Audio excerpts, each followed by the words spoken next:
பாலியல் வன்கொடுமை, ஆள்கடத்தல் உள்ளிட்ட வழக்குகளில் கைதான ரேவண்ணாவுக்கு 3 நாள் போலீஸ் காவல் விதிக்கப்பட்டிருக்கிறது. மே 8ஆம் தேதி வரை ரேவண்ணாவை விசாரிக்க சிறப்பு புலனாய்வு குழுவுக்கு நீதிபதி ரவீந்திர பி கட்டிமன் அனுமதி வழங்கியிருக்கிறார். விவரங்களை வழங்குவதற்காக இணைக்கிறார் செய்தியாளர் செந்தில்நாதன். கூடுதல் தகவல். தேவகவுடாவின் மகன் ரேவண்ணா, அவரது மகன் பிரஜ்வல் ரேவண்ணா ஆகிய இருவர் மீதும் தற்பொழுது வரை 3 பாலியல் பலாத்கார வழக்குகள் பதிவு செய்யப்பட்டிருக்கின்றன.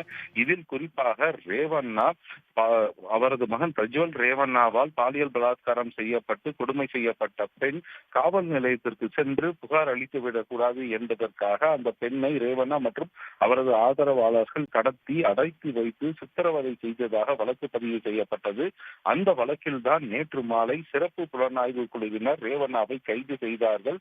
அவர் கைது செய்யப்பட்ட 22 மணி நேரத்திற்கு பிறகு இன்று மாலை பெங்களூர் நகரில் உள்ள கோரமங்கலா என்ற பகுதியில் நீதிபதி ரவீந்திரநாத் என்ற நீதிபதி முன்பு அவரை காவல்துறையினர் ஆஜர்படுத்திய பிறகு அவரை 5 நாட்கள் காவலில் எடுத்து விசாரிக்க வேண்டும் என்று காவல்துறை சார்பில் நீதிபதி முன்பு கோரிக்கை வைக்கப்பட்டது. இதில் குறிப்பாக அவரால் கடத்தி வைக்கப்பட்ட பெண்ணை தற்பொழுது நாங்கள் மீட்டுள்ளோம். இதே போல் பல பெண்கள் அவர்களால் கடத்தி வைக்கப்பட்டு தற்பொழுது வரை அடைத்து வைக்கப்பட்டிருக்கலாம் என்ற சந்தேகம் உள்ளது. அவர்களை மீட்க வேண்டும் என்றால் இவரை உடனடியாக எங்களது காவலில் எடுத்து விசாரிக்க அனுமதி அளிக்க வேண்டும் என்று கோரிக்கை வைக்கப்பட்டது. மறுபுறம் ரேவண்ணாவின் வழக்கறிஞர் நீதிபதி முன்பு ரேவண்ணாவுக்கு வயதாகிவிட்டது, இது பொய்யான வழக்கு, அவருக்கு பல உடல்நிலைகள் சரியில்லாத நிலை இருக்கிறது என்று பல்வேறு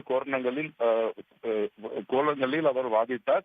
இந்த ரேவண்ணாவின் வழக்கறிஞரின் வாதத்தை நீதிபதி நிராகரித்துவிட்டு சிறப்பு புலனாய்வு குழு அதிகாரிகளின் வாதத்தை ஏற்றுக்கொண்ட நீதிபதி தற்பொழுது 3 நாட்கள் ரேவண்ணாவை காவல்துறை காவலில் எடுத்து விசாரிக்க அனுமதி வழங்கியிருக்கிறார்.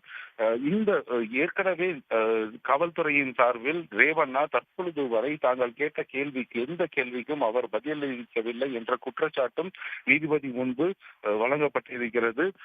இந்த அனைத்து வாதங்களையும் ஏற்றுக்கொண்ட நீதிபதி ரேவண்ணாவை 3 நாட்கள் காவலில் எடுத்து விசாரித்து விட்டு மே 8ஆம் தேதி மீண்டும் அவரை நீதிபதி முன்பு ஆஜர்படுத்த வேண்டும் என்று நீதிபதி உத்தரவு பிறப்பித்துள்ளார்.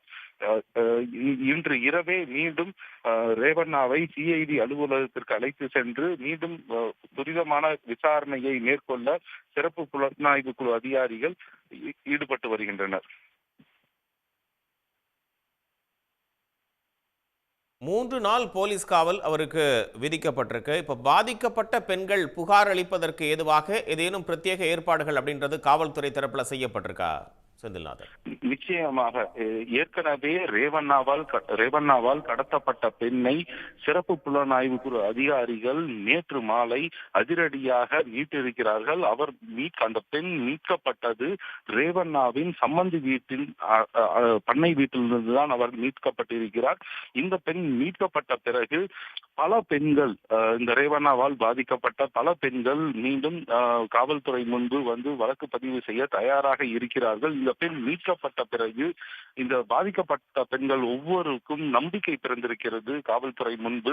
இதன் அடிப்படையில் தான் பாதிக்கப்பட்ட பெண்கள் அனைவருமே காவல்துறை முன்பு தங்கள் வழக்குகளை பதிவு செய்வதற்காக ஒரு பிரத்யேக உதவி எண்ணை காவல்துறை சார்பில் அறிவித்திருக்கிறார்கள். இந்த எண் முன்பு இந்த எண்ணிற்கு எந்த பெண் அழைத்து தங்கள் புகாரை பதிவு செய்தாலும் அதற்கு உண்டான அனைத்து உதவிகளையும் காவல்துறை செய்ய இருப்பதாக அவர்கள் அறிவித்திருக்கிறார்கள். மீண்டும் அந்த பெண்களுக்கு தேவையான சட்ட உதவி மட்டும் இல்லாமல் அனைத்து உதவிகளையும் காவல்துறை மேற்கொள்ளும் என்றும் அறிவிக்கப்பட்டிருக்கிறது.